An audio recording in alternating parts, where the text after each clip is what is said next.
journal vous est offert par le FPI, Fonds des promotions de l'industrie, votre partenaire privilégié pour la réussite de vos projets.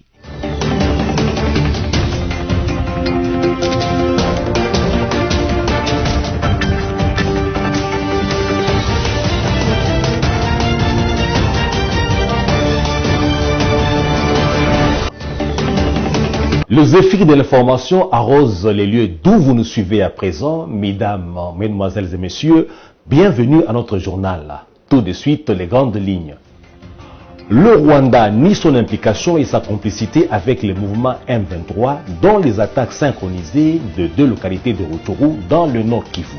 Ensuite, après les attaques de Tchanzu et de Runyonyi par les M23, qu'y a-t-il à comprendre dans la réactivation de ces mouvements pourtant défaits depuis novembre 2013?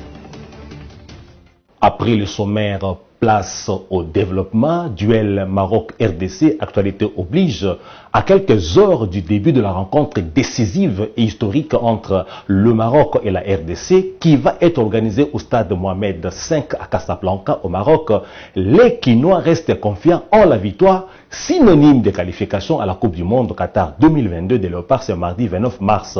Ceux interrogés au quartier GB aujourd'hui l'ont dit au micro de votre rédaction. Bénédicte Hassani et Générose Essengo pour les reportages.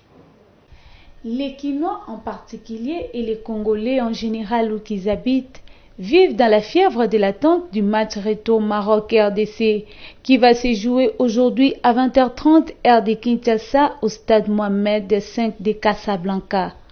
Ce match est le sujet de conversation à quelques heures de son début et les Quinois portent qui une varese, qui une écharpe aux couleurs de l'équipe nationale. Quelques Quinois abordés par les reporters de BSC Télévision, ce mardi 29 mars au quartier GB se sont exprimés. Espagne, tout éliminé bango, pour voyer RDC, Aza équipe Makasi, Mboka Makasi. En tout cas pour la match à l'élo, espoir des alliés qui ont gagné. Oh, Moutinho, c'est sûr. Oh, il va y avoir la match à l'élo. Courant kata la te ba SD ba kata biso courant te zate ya o ba ke kuna ba kati courant po ba bare ba ngesala en tout cas wanto tumba mutu toko boma mutu pour la match ya Léopard courant kata na te SD la ba ko bien que abongisa ba courant na ye pour la journée lelo en tout cas na suki wana longo na pour la Léopard bandeko na nga ba congolais tous ala toujours un espoir tout désespéré te puisque ba letanga na ngote. Bonne chance au Léopard. Insécurité dans l'est du pays, notez à ce sujet que des violents affrontements ont de nouveau éclaté dans le territoire de Rutshuru, en province du Nord Kivu, dans la nuit du dimanche 27 à lundi 28 mars 2022. Il s'agit des positions des militaires congolais de Runyonyi et Tchanzu qui ont été attaqués par les combattants du mouvement du 23 mars, M23 en abrégé, affirment les autorités des forces armées de la République démocratique du Congo. On écoute le général Sylvain Ekenge, porte-parole de l'armée dans cette partie du pays. Suivez. Les forces armées de la République démocratique du Congo portent à la connaissance de l'opinion tant nationale qu'internationale que dans la nuit du 27 au 28 mars 2022, le M23, soutenu par les forces de défense du Rwanda, les RDF, a mené des incursions et attaqué les positions des FARDC, de Tchanzu et Runyonyi dans les territoires de Rutshuru. Au cours de ces attaques, les forces armées de la République démocratique du Congo ont mis la main sur 2 militaires rwandais. Il s'agit de l'adjudant Habyarimana Jean-Pierre, matricule AP de 27 779 et du soldat de rang Uwajeneza Muhindi John alias Wadje. Les 2 soldats rwandais sont là-bas, je vous les présente. Ça c'est l'adjudant Habyarimana et l'autre là, c'est le soldat de rang appelé Uwajeneza Muhindi John. Ce sont les 2 qui ont été capturés au combat dans les territoires de Rutshuru. Tous sont du 65e bataillon de la 402e brigade d'infanterie des forces de défense du Rwanda. Ces deux sources crédibles précisent les noms de leur unité et l'identité de leurs commandants de bataillon et de brigade. Le 65e bataillon et la 402e brigade, commandés respectivement par le lieutenant-colonel Rurindo Joseph et le général Nkumbito Eugène, sont basés à Jarama, au camp militaire Kibungo, au Rwanda. Au regard des informations fiables fournies par ces deux sources crédibles, les FARDC s'interrogent sur le sens de la mutualisation des efforts en vue des opérations conjointes avec un partenaire qui ne respecte ni ses engagements vis-à-vis de la RDC, encore moins sa propre parole à l'occasion des différentes rencontres et échanges entre leaders à tous les niveaux. En bref, la République du Rwanda rejette en bloc les accusations portées contre elle par la République démocratique du Congo concernant sa présumée complicité dans les attaques simultanées à Tchanzu et à Runyoni par des rebelles M23 signalés depuis lundi 28 mars 2022 dans ces villages du territoire de Rutshuru dans le Nord Kivu. Dans un communiqué signé par le gouverneur de la province de l'Ouest et parvenu à BCTV ce mardi, le Rwanda fait savoir que les deux individus capturés par l'armée congolaise ne sont pas membres de son armée, la force de défense du Rwanda, RDF en sigle, contrairement à ce qu'affirment les autorités congolaises. Incursion du M23 en Nord Kivu, on en parle encore. Ces mouvements rebelles a lancé les assauts sur les localités de Tchanzu et de Runyoni dans le Rutshuru, attaquant les positions des éléments des forces armées de la République démocratique du Congo qui leur ont pris des prisonniers, parmi lesquels 2 militaires de la force de défense du Rwanda, RDF. Qu'y a-t-il à comprendre dans la réactivation de cette force négative alors qu'on la croyait définitivement défaite depuis novembre 2013? Édito de votre rédaction. L'attaque du M23 sur les localités de Tchanzu et de Runyoni dans le Rutshuru au Nord Kivu dans la nuit de dimanche 27 à lundi 28 mars courant est sujette à plus d'une supputation. Outre qu'elle est révélatrice pour la énième fois de la volonté du Rwanda à insécuriser en permanence la partie est de la RDC qui l'intéresse, cette attaque lave l'ancien régime des accusations gratuites de collaborer ou de fraterniser avec Kigali pour alimenter l'insécurité dans cette partie du pays. Avec Kabila, l'insécurité a existé, de même que sous son successeur Félix Tshisekedi, le guêpier persiste. Il n'est donc pas question d'un régime, au point qu'il faut investiguer autrement pour déterminer les causes de la transformation de l'Est de la RDC en un mouroir ou en un lieu de réalisation de pillages de ressources naturelles. Si l'on part de la vérité géopolitique que le Rwanda est l'état gendarme de plusieurs puissances prédatrices, notamment des USA, il y a lieu de comprendre qu'il se trame à l'échelle internationale quelques intrigues contre le régime kinois actuel. Si cela se fait, alors que ce régime est en relation privilégiée avec les USA, allez-y comprendre que le régime doit tirer sa force non des USA mais du peuple. Par ailleurs, le Rwanda de Kagame caresse depuis longtemps des velléités expansionnistes aux frais de la RDC, dont les pièges de ressources aident aussi dans la modernisation du pays des 1000 collines. Le M23 est issu du CNDP, qui lui-même est issu du RCD Goma, dont on connaît les origines et soutien rwandais. Des faits en novembre 2013, à la faveur de l'opération Pomme Orange, le M23 a continué à survivre à l'état latent grâce à la protection de l'Ouganda et surtout du Rwanda, où certains de ces éléments se sont retranchés, attendant le moment de frapper à nouveau la RDC.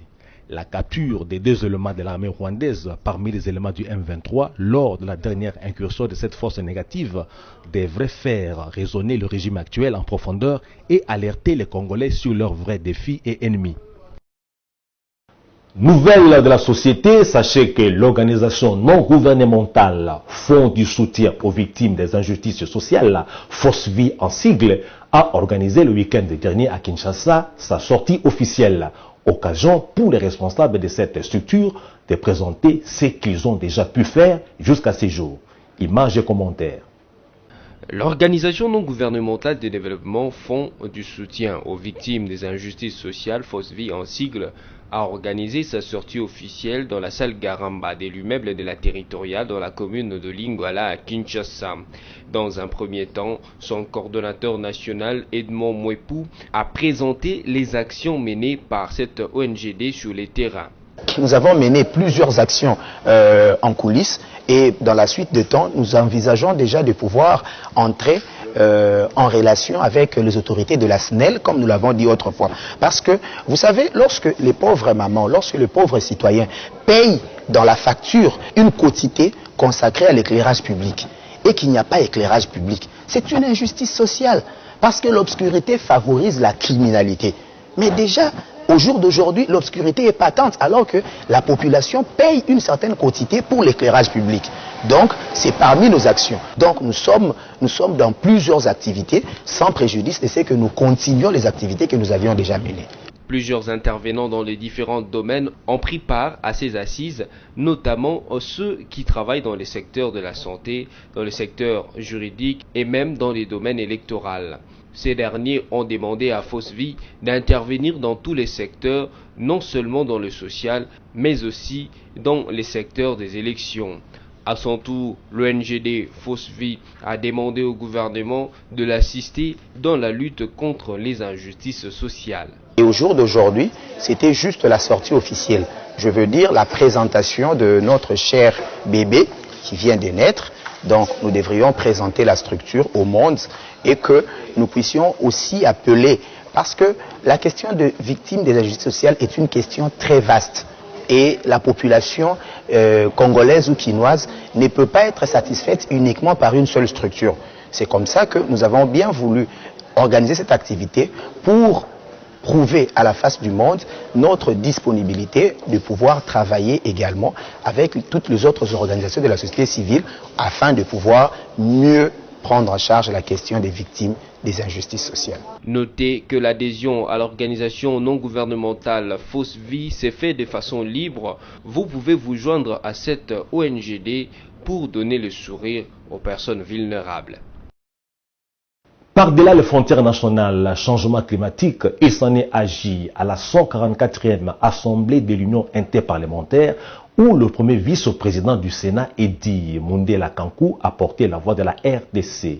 Du haut de la tribune de cette organisation panafricaine, Eddy Kankou a plaidé pour la mise en exergue de la nécessité urgente de la constitution d'une task force au sein de cette union pour lutter contre le changement climatique autour des trois plus grands pays forestiers qui sont la RDC, le Brésil et l'Indonésie. Suivez un extrait de son discours. À cet effet, un certain nombre d'actes matériels sont en train d'être réalisés, notamment l'urgence que s'est assignée le Parlement de la République démocratique du Congo d'examiner le projet de loi sur les droits des peuples autochtones.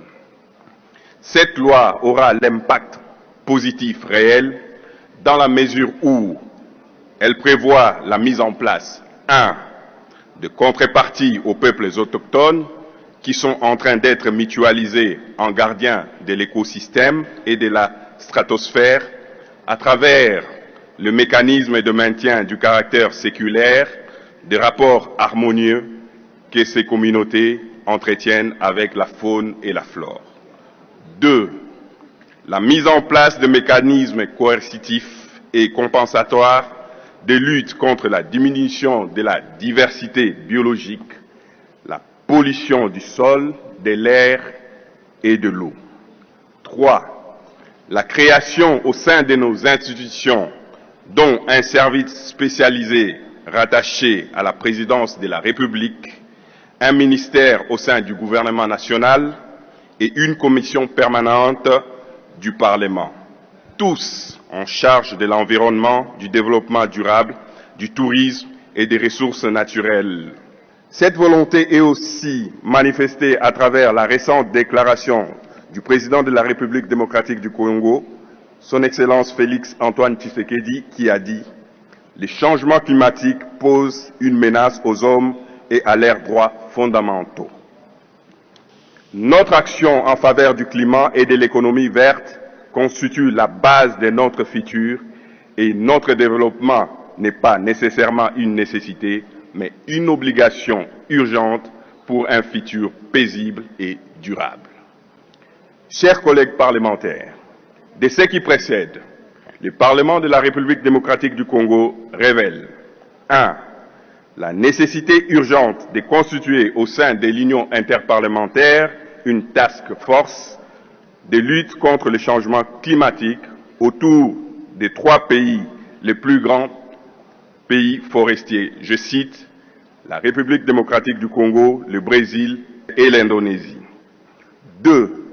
L'accélération du mécanisme de création et de mise en place de l'Organisme mondial de l'environnement et dont le Parlement de la République démocratique du Congo réitère sa requête formulée à l'audition parlementaire du 17 au 18 février 2022 au siège des Nations Unies à New York, de se voir abriter le siège. 3. Le renforcement du Fonds vert sur le climat et confier sa gestion principalement aux pays solutions précités. Plus d'informations avec la revue de presse. Suivez.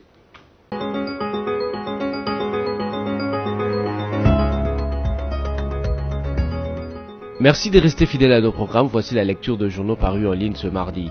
Commençons par l'agence congolaise de presse qui écrit « Le gouvernement condamne cette nouvelle incursion du M23 dans le Nord Kivu ». Le gouvernement a condamné lundi la nouvelle incursion du M23 à Chanzu et Runyoni dans la province du Nord Kivu, a rapporté le même jour le ministre de la Communication et Médias, porte-parole du gouvernement Patrick Muyaya Katiembwe, lors de son intervention au journal télévisé de TV5. En effet, le porte-parole du gouvernement a condamné cette énième incursion et pense qu'il faut mettre fin à cette forme d'hypocrisie qui existerait entre le gouvernement du Rwanda et les rebelles du M23 parce que le souhait de la RDC est de garder le Rwanda comme étant un partenaire. Poursuivons avec Okapi.net qui écrit « Kinshasa, ouverture de l'atelier d'adoption des stratégies nationales DDRCS. L'atelier d'adoption des stratégies nationales du programme de désarmement, démobilisation, relèvement communautaire et stabilisation PDDRCS a été ouvert lundi 28 mars à Kinshasa par le Premier ministre Jean-Michel Samalukonde Kyenge. Dans son mot, le chef du gouvernement a reconnu la complexité de la persistance de conflits armés dans l'est de la République démocratique du Congo. Et pour terminer, Forum des As note en grand titre des acteurs sociaux formés sur la gestion des cas d'abus et exploitation sexuelle en milieu scolaire. Le ministère du Genre, Famille et Enfants, en collaboration avec le Fonds des Nations Unies pour la Population, UNFPA en sigle, a organisé le week-end dernier à Kinshasa une session d'information des acteurs sociaux sur la gestion des cas d'abus et exploitation sexuelle en milieu scolaire. C'est dans le cadre de la mise en œuvre du projet d'équité et de renforcement du système éducatif congolais. D'après la coordonnatrice du programme des violences basées sur le genre au sein de l'UNFPA et chef du projet d'équité et de renforcement du système éducatif congolais, l'objectif ultime est de voir une école où tout le monde ne subit pas les violences basées sur le genre. C'est par ici que s'achève cette revue de presse. Merci à vous de l'avoir suivi.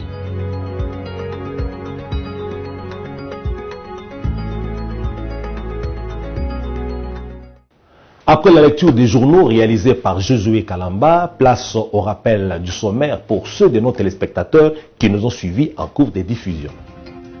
Le Rwanda nie son implication et sa complicité avec le mouvement M23 dans les attaques synchronisées de 2 localités de Rutshuru dans le Nord Kivu. Ensuite, après les attaques de Chanzu et de Runyoni par les M23, qu'y a-t-il à comprendre dans la réactivation de ces mouvements pourtant défaits depuis novembre 2013? Au final à notre journal, mesdames, mesdemoiselles et messieurs, merci de nous avoir suivis et surtout de rester fidèles au programme de BCTV.